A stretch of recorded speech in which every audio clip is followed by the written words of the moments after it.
tadi ilmu hukum dibagi menjadi 7, yaitu yang pertama ada sosiologi hukum, yang kedua ada antropologi hukum, yang ketiga ada sejarah hukum, yang keempat ada politik hukum, yang kelima ada filsafat hukum, yang keenam ada psikologi hukum, yang ketujuh ada perbandingan hukum.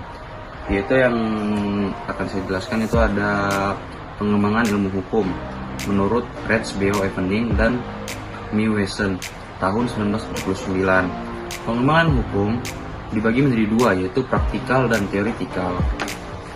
Praktikal dibagi menjadi tiga, yaitu ada pembentukan hukum, ada penemuan hukum, ada bantuan hukum. Dan yang kedua itu ada teoritikal, dibagi menjadi tiga juga, yaitu ada ilmu hukum, ada teori hukum, dan ada filsafat hukum. Di bagian ilmu hukum itu ada dibagi menjadi dua, yaitu ada normatif dan empirik. Itu dibagi menjadi ke bawah.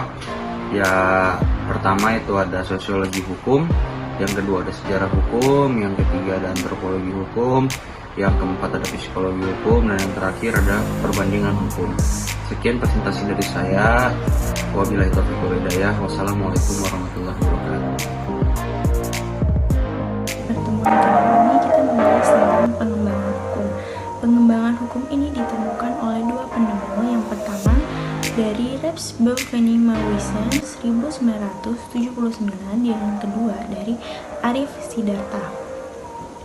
Pengembangan hukum ini dibagi menjadi dua. Yang pertama ada teoritikal dan praktikal.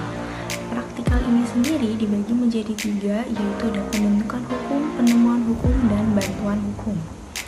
Dan yang kedua, teoritikal juga dibagi menjadi tiga. Yang pertama ada ilmu hukum, teori hukum, dan filsafat hukum. Nah, menurut Rex B.O. Mewesen 1979 ini ada dua, yaitu normatif dan empirik. Normatif dan empirik ini juga dibagi menjadi 5, yaitu ada sosiologi hukum, sejarah hukum, antropologi hukum, psikologi hukum, dan perbandingan hukum. Kemudian dari Arif Siddhartha dibagi juga menjadi dua, ada praktikal dan teoritikal.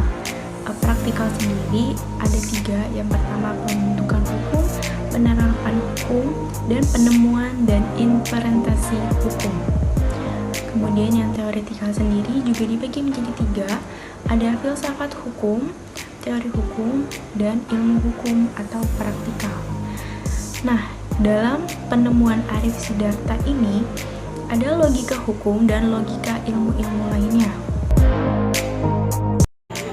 Efek hukum. Pengaruh hukum terhadap masyarakat dapat merubah tatanan masyarakat agar menjadi masyarakat yang mengetahui tata tertib hukum. Hukum mampu mengonsepkan permasalahan-permasalahan hukum yang terjadi pada saat ini, dan bisa jadi menjadi salah satu pemecah permasalahan yang terjadi pada masyarakat saat ini. Gejala hukum. Gejala hukum ini mampu menciptakan atau mewujudkan kelompok-kelompok sosial, dan gejala sosial mampu menciptakan perilaku yang dapat bertimbal balik pada hukum. Gejala sosial lebih memusatkan perhatiannya terhadap masalah identifikasi hukum. Tujuan sosiologi hukum yaitu memberikan penjelasan praktik hukum kepada masyarakat agar masyarakat lebih mampu mengetahui bagaimana cara mempraktikkan hukum dalam kehidupan sehari-hari. Menguji keabsahan empiris yaitu dengan cara menguji pengalaman yang telah ada, bersikap deskriptif dan tidak preskriptif, sehingga dalam sifat tersebut menimbulkan dampak besar yang terjadi pada sosiologi hukum. Antropologi mempelajari manusia baik dari segi fisik maupun budaya. Sedangkan antropologi hukum mempelajari hukum sebagai salah satu aspek kebudayaan. Ruang lingkup antropologi hukum. Yang pertama, tipe badan adjudikasi dan mediasi. Yang kedua, landasan kekuasaan badan-badan dalam menyelesaikan sengketa. Yang ketiga, pemilihan penyelesaian sengketa melalui adjudikasi dan negosiasi.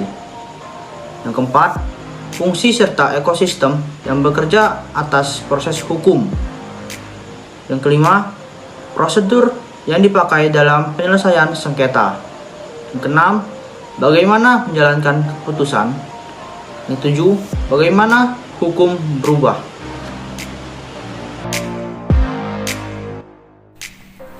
Kemudian sejarah hukum. Historical Jurisprudence, pelopornya ini von Savigny. Dari sudut bentuknya, ekstern itu secara umum, intern itu secara khusus. Di bidang tata hukum, lembaga hukum, materi yang saya dan teman saya jelaskan tadi dapat kami simpulkan bahwa sosiologi hukum bertujuan memberi penjelasan praktik hukum serta menguji keabsahan empiris. Kemudian, antropologi hukum mempelajari manusia baik dari segi fisik maupun bendanya. Dan yang terakhir yaitu sejarah hukum. Dari sudut bentuknya, secara ekstern yaitu umum, intern itu khusus, yaitu di bidang tata hukum, lembaga hukum, serta periodisasi.